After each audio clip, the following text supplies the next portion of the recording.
Hola amigos, bienvenidos a su programa 18 minutos. Soy Francisco Rodríguez Aguirre, presidente de Smart Speakers, el principal buró de conferencistas de Latinoamérica. Y hoy tenemos una gran invitada, Gerardo. ¿Qué tal amigos de Smart Speakers, Mundo Ejecutivo y MPI México Chapter? Como lo dice Pancho, tenemos una gran invitada, vamos a generar un gran contenido y bueno, vean la sorpresa que tenemos este día para ustedes. Pancho. Bueno, pues nos acompaña Inés Sáenz, que voy a permitirme leer su currículum. Ella es periodista, analista y conductora deportiva, pionera en su ramo. Ha trascendido a nivel internacional con sus entrevistas exclusivas a la élite del deporte mundial, así como con sus coberturas internacionales de los principales deportes del mundo. Inés, mil gracias por estar con nosotros. Gracias, Pancho, Gerardo, un placer estar aquí con ustedes y vamos a aprovechar bien esos 18 minutos. Sí, sobre todo con esa energía que tienes. Inés, tú eres abogada de Querétaro. ¿Sí? ¿Cómo fue que iniciaste tu carrera como comentarista deportiva, no? Como que dos mundos muy diferentes. Sí, eso pareciera, pero fíjate que en mi ADN está el deporte. Yo desde que nací me acuerdo que siempre he pateado balones, he pateado gente porque soy taekwondoísta, he hecho de todo un poco y esto derivado de que nazco en un ambiente, digo yo, muy masculino. Sí. Mis hermanos, 3 hombres, no tengo hermanas. Mi mami se enferma cuando yo estaba muy pequeñita de una enfermedad que se llama esclerosis múltiple, entonces la realidad es que crezco con ellos. Y al crecer con hombres deportistas, pues eres uno más. Yo lo único que soñaba era ser parte de esa pandilla. Entonces, cuando voy creciendo, pues haciendo deporte, pertenecía a todas las selecciones de voleibol, básquetbol, fútbol, atletismo, todo participaba. Llego un momento en que estoy entrando a la universidad y ahí es donde digo, híjole, no me gusta que no haya mujeres hablando de deportes. Hay mujeres como yo que amamos, vibramos y sentimos el deporte de una manera muy especial que forma parte de nuestra vida. Eso es parte importante de nuestra vida y yo no veía mujeres que hablaran de ello. Entonces se me mete esa idea en la cabeza de decir, voy a hacerlo, lo voy a lograr. Siempre seguía TV Azteca, eran los deportes que yo decía, quiero estar ahí. Y bueno, pues así empieza la historia, ¿no? De donde desvío un poco, no dejo el tema de los estudios, que siempre me ha gustado estudiar, sin embargo, sí empiezo a buscar abrirme espacio en el mundo deportivo del periodismo. Buenísimo. Muy bien. Oye Inés, ¿y cómo es que logras crecer y sobresalir como comentarista deportiva? Fíjate que primero cómo llego, ¿no? Porque de entrada no había mujeres, entonces era un gran reto el decir, ¿con qué propuesta puedes llegar para que la gente voltee a verte y realmente sí darle una legitimidad a las mujeres dentro del periodismo deportivo? Entonces generé un proyecto que era hacer entrevistas con las grandes figuras del deporte mundial y yo decía, bueno, si una mujer entrevista al Balón de Oro, al MVP y está ahí, claro que la van a voltear a ver y no van a juzgar su trabajo, van a decir, oye, está ahí, sabe del tema, pero nos da algo que los demás no dan, tenía que ser algo distinto. Entonces, se los voy a resumir, pero logro entrar a TV Azteca, hablar con José Ramón, hacerle la propuesta, me lanza el reto de que nunca iba a haber estas entrevistas, nunca me las iban a dar y que el dinero no iba a alcanzar para poder hacerlo, ¿no? Que la televisión no había estos recursos, con lo cual pues ahora sí que me pongo manos a la obra, saco la sección amarilla, el almanaque que todos conocemos, me empiezo a poner a buscar nombres de patrocinadores que sabía que estaban en el deporte, hasta que, bueno, pues empiezo a visitar a 1, a 2, a 3, a 4, más o menos 48 visité, hasta que logro tener el punto bueno de 6. Me dicen 6, yo sí le entro a este programa. De pronto ya tenía eso, pero no tenía las entrevistas. Entonces tuve que hacer de pronto, o sea, un análisis y decir, si yo sigo mandando mails y hablando por teléfono, no me van a dar nunca estas entrevistas, tengo que ir. Mi esposo, y estaba recién casada, me casé de 20 años, mi esposo me dice, Inés, la única manera de conseguir las entrevistas es directamente allá. Hago un viaje a Europa con muchísimas salvedades, no había redes sociales, no había toda la tecnología que conocemos hoy. Logro tener la entrevista con Luis Figo, Roberto Carlos, Paolo Maldini, Pipo Inzaghi. Regreso con el proyecto, lo arma mi esposo ahí como puede en una improvisada casa productora. Se lo presento a José Ramón Fernández y ahí José Ramón tiene una reacción adversa a lo que yo le presentaba, en donde me dice, esto no va a salir, esto no va a ir al aire. Y de pronto dices, tanto esfuerzo y me habías dicho que te gustaba, ¿no?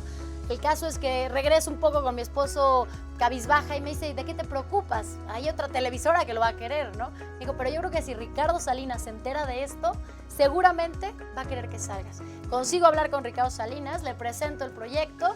Cuando ve los números me dice, ¿por qué vendiste esto? Y yo, es que fui a ventas y me dijeron que tenía que vender esto. Se ríe.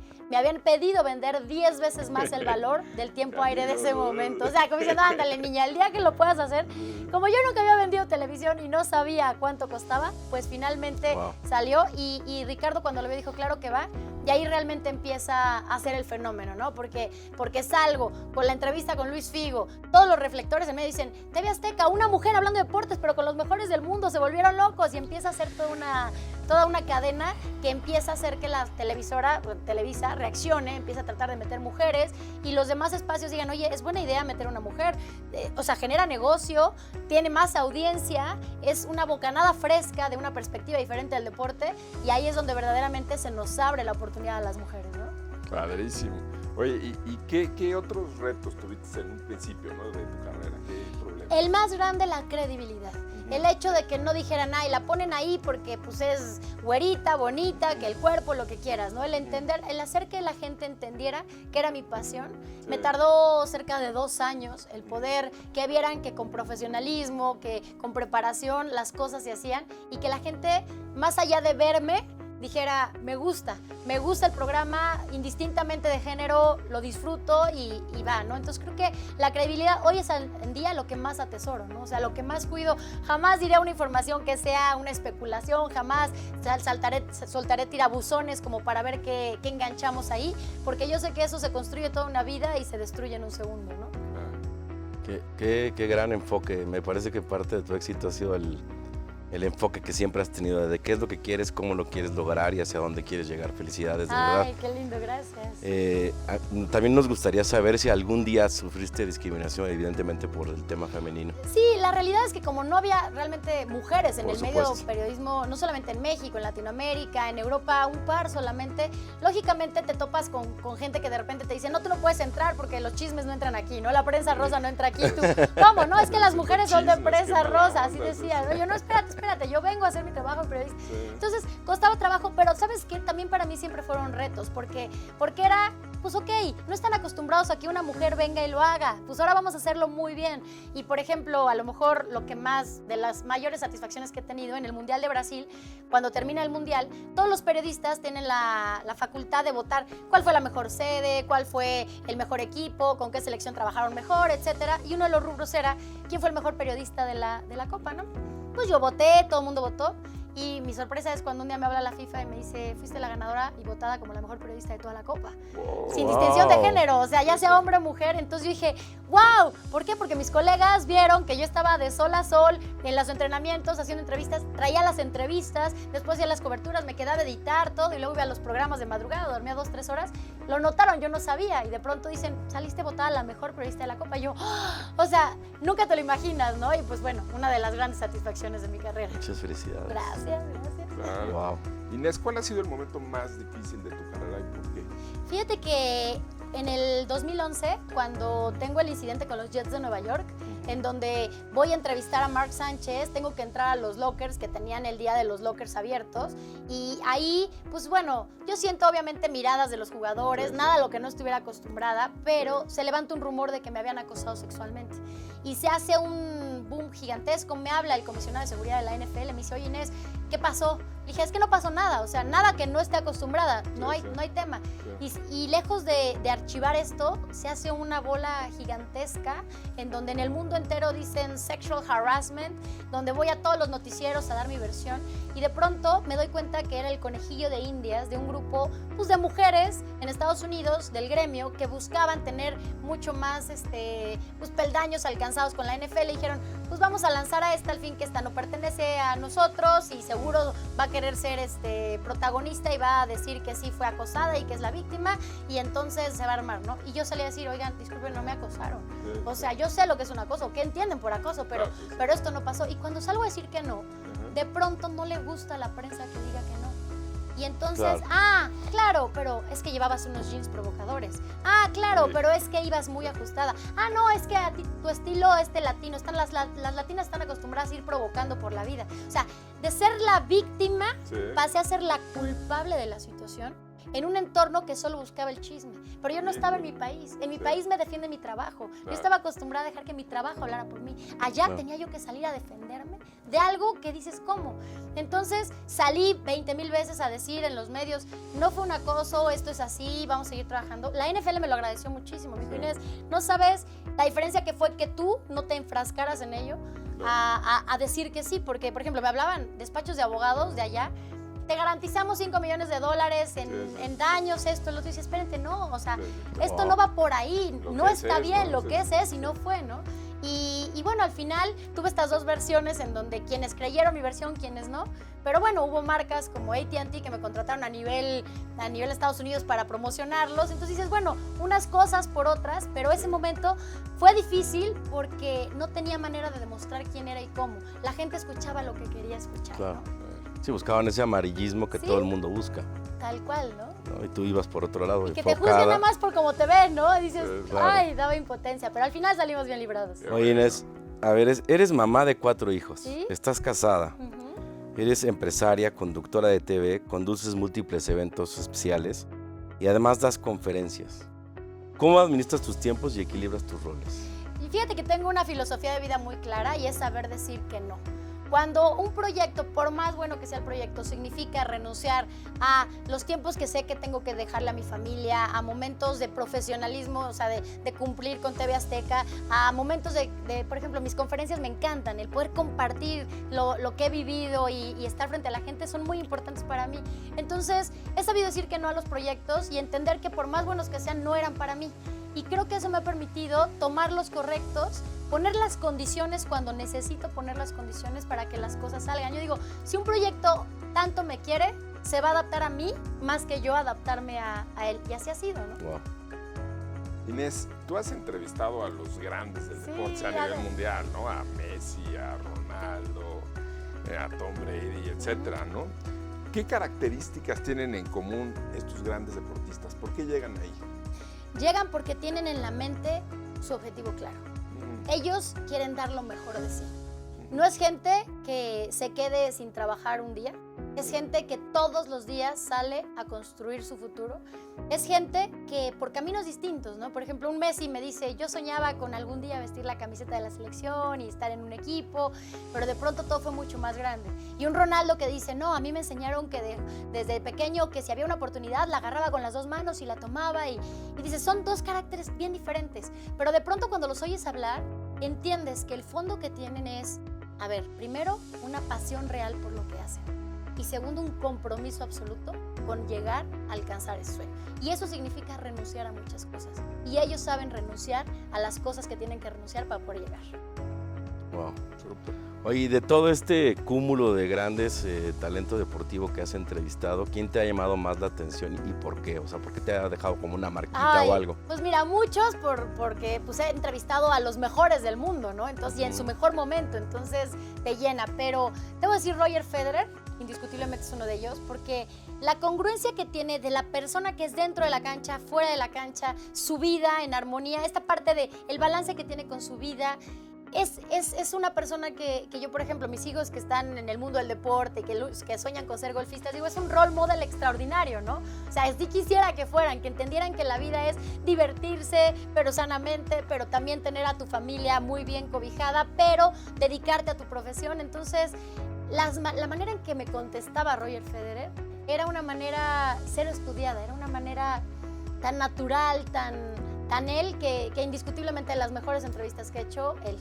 Wow. Sí, sí. Bueno, Excelente. no es cualquiera, ¿verdad? Sí, no, Roger claro. Federer, ¿no? Sí, ¿no? Oye, sé que estás dando conferencias. Sí. ¿De qué temas hablas? Fíjate que derivado de todas estas experiencias, de pronto un día se me prestó la oportunidad en una universidad de decir, ¿por qué no compartes con los alumnos lo que has vivido y cómo fue esta trayectoria, ¿no? Entonces empecé a diseñar pues una plática y de pronto me di cuenta que a la gente le gustaba mucho. Y así pues empecé a decir, ahora la voy a dar acá y allá. Y de ahí, de boca en boca, empezaron a desarrollarse. Tengo varias conferencias elaboradas. Una es estrategias de éxito, en donde uso estos casos de éxito, Ronaldo, Messi, Pelé, hablando de lo que son pues esos pasos que tienes que dar para realmente alcanzar el éxito, aunado a todo lo que me ha tocado a mí vivir, ¿no? Tengo otra que es los retos de la mujer del siglo XXI, que evidentemente pues me tocó vivir e impulsar impulsar y me encanta compartir con las mujeres que hoy en día, bueno, pues ya saben, cada vez se atreven a más, ¿no? Entonces, la doy muchísimo, pues obviamente en el mes de octubre y en el mes de marzo, o sea, siempre tenemos llena la agenda de estas conferencias. Y tengo una más de ventas. La verdad es que me hice muy buena vendedora. ¿Por qué? Porque Claro. desde el día 1 salí a vender mis proyectos y hoy en día los sigo vendiendo, ¿no? Entonces, entendí muchos matices que sé que son bien importantes para ventas. Entonces se llama Atrapa y Conquista a tu cliente. Conoce, atrapa y conquista a tu cliente. Entonces los llevo por pasajes para entender, tener empatía con el cliente y saber que a veces te vas a encontrar con un cliente escéptico, con un cliente cautivo, pero cómo los tratas, qué haces, hasta dónde sí, hasta dónde no. Y en una hora prácticamente les doy ahí una maestría de cómo tener la mejor venta en el mejor momento, ¿no? Entonces, pues esas tres creo que han sido las que además más he impulsado, ¿no? Buenísimo. Oye, y muchas gracias, Inés. Y de todo el tiempo que has estado en el deporte, ¿recuerdas una gran hazaña deportiva, de esas de alguna remontada o Híjole, alguien que iba muchas. perdiendo y ganó, pero aún así, y que te ha tocado vivirla y qué has podido aprender de ellas? Fíjate que varias, y en el americano se dan mucho, ¿no? Y yo creo que debo de volver a mi primer Super Bowl 36 en Nueva Orleans, en donde llegaba un Tom Brady desconocido en reemplazo del quarterback titular de los Patriotas que se había lesionado. Llega él y de pronto contra los Rams eran los mega favoritos, las apuestas súper a favor de los Rams, y el partido empieza a tener estos matices en donde pues, los Rams toman ventaja, van hacia adelante, y al final una jugada en donde quedaban 2 segundos, parecía que todo estaba perdido, pues, se recupera el balón, van a tener una oportunidad de una patada larguísima que Adam Vinatieri la iba a llevar a cabo, y al final en el último segundo ganan los Patriotas y empieza la gran historia de Tom Brady, pero le dio la vuelta a todo, ¿no? A las casas de apuestas, a lo que se esperaba. Era el quarterback que había salido en el draft, pero además era la selección de draft 63, o sea, nadie, digámoslo así, y de pronto entender que una persona que no había sido tomada en cuenta detonó lo mejor de sí para convertirse en lo que hoy es el mejor de todos los tiempos, ¿no? Claro. O sea, es como el patito feo que de pronto se convierte en este cisne maravilloso, ¿no? Wow. Oye, Pues, se nos acaba el tiempo, pero nos queda un minutito. Sí. ¿Qué le podrías decir a la juventud mexicana y sobre todo a las mujeres para lograr sus metas? Primero, que sean auténticas, que hagan lo que verdaderamente les guste, les apasione, porque eso los va a llevar a alcanzar verdaderamente un éxito y las va a hacer felices. Segunda, que siempre sean muy conscientes de quiénes son y hagan que se valore quiénes son, que no por aceptar un trabajo que parece lindo puedan venir a menos de lo que verdaderamente pueden representar. Y segunda, bueno, pues que hagan alianza con los hombres, porque ahí es donde se encuentran las grandes oportunidades, cuando hacemos equipo y subimos juntos. ya. Impresionante. ¿Eh? Pues mil gracias, Inés. No, Oye, de que hablé padrísimo, muchísimo. No, me encanta tu energía, ¿no? Ay, y muchas todos los gracias. conceptos que nos diste. Al contrario, gracias a ustedes por invitarme. Pues mil gracias a nuestros amigos de 18 Minutos. Gracias a Gerardo, MPI, a Mundo Muchas Ejecutivo y a Smart Speakers por estar aquí en esta gran entrevista con Inés Sáenz. Hasta luego.